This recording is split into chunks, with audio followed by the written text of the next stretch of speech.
Será que a internet salvou a subcultura gótica ou transformou tudo em um produto de fast fashion? Eu expliquei nos 2 conteúdos anteriores, primeiro o surgimento da subcultura na Inglaterra e depois como ela chegou no Brasil. E li muitos comentários do tipo, isso funciona hoje? E daí veio o capitalismo em nhá. Mas antes mesmo de falar sobre a subcultura atualmente, precisamos entender o encontro dela com a era digital. Antes da internet, ser gótico dependia muito de onde você morava. Se você não estivesse em um grande centro urbano, com acesso a lojas de discos importados, você era um gótico solitário. Com a chegada da internet, foi possível que pessoas isoladas geograficamente descobrissem que não estavam sozinhas. Com a troca de arquivo e compartilhamento de links, foi possível que bandas clássicas chegassem a lugares que elas nunca tinham pisado. E isso foi essencial, e ainda digo crucial, para a subcultura não ter realmente morrido. Como aconteceu, por exemplo, com os Ted Boys, que foi uma subcultura dos anos 50 fortemente ligada ao pós-Segunda Guerra Mundial, que sem a internet acabou envelhecendo com os membros. O que acontece hoje é que temos muitas discussões muito válidas na internet, que por muita falta de informação fica parecendo que a subcultura é puramente estética e não funciona mais. Hoje acontece um choque de realidade entre a geração Y, os milênios, que representam aquele jovem dos anos 80 e 90, que usava o gótico como uma resposta à Guerra Fria, ao conservadorismo e à ditadura militar, problemas da sociedade daquela época. Para esse gótico veterano, o visual agressivo, andrógeno e fúnebre era um confronto à sociedade comercial e perfeita daquela época. Isso é sinônimo de ser gótico para ele. Então ele vai exigir que o jovem de hoje saiba direito da história. E não sem razão, porque é com conhecimento que a gente constrói movimentos fortes. Por outro lado, o jovem de hoje, que é a geração alfa, consome o gótico puramente por estética visual, desatrelando totalmente a cultura, a música e a filosofia existencialista. Eles misturam elementos da subcultura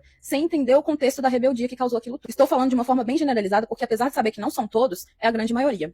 Mas existem pessoas informadas em todas as gerações. Postando o vídeo nas 2 redes, eu fiquei impressionada com a resposta do público mais jovem. Eles estão extremamente interessados em saber mais. E com todos esses comentários gerados, já provam que a subcultura está extremamente viva. E devo dizer que a moda foi um fator importante para isso. Eu mesma conheci o termo gótico muito antes de entender a subcultura que estava por trás. E como a Laris Mendes disse no conteúdo do perfil dela sobre as fases do gótico, algo que foi muito comum na geração Z, que é a minha. Eu era associada à subcultura pelos meus gostos pessoais com sombrio. E descobrindo a subcultura, gerou uma identificação minha com os elementos estéticos e logo depois com a postura ideológica, que sem ela o movimento não seria nada. Subculturas antigas eram como vilarejos isolados. Se o vilarejo pegasse fogo, a cultura morria. Logo, se o clube fechasse, a banda parasse, a subcultura morria. O gótico sobreviveu porque a internet descentralizou a tribo. Hoje uma jovem no Nordeste, uma jovem lá em Tóquio consomem o mesmo Dark Wave no Spotify e compram a mesma bota de plataforma. Então a mesma internet que tirou a essência do gótico imortalizou ele. Antigamente ser gótico exigia um rito de passagem. Procurar o vinil, frequentar o porão, customizar a própria roupa. Hoje, com acesso à informação, tem gente no mundo inteiro, a todo momento, conhecendo a subcultura,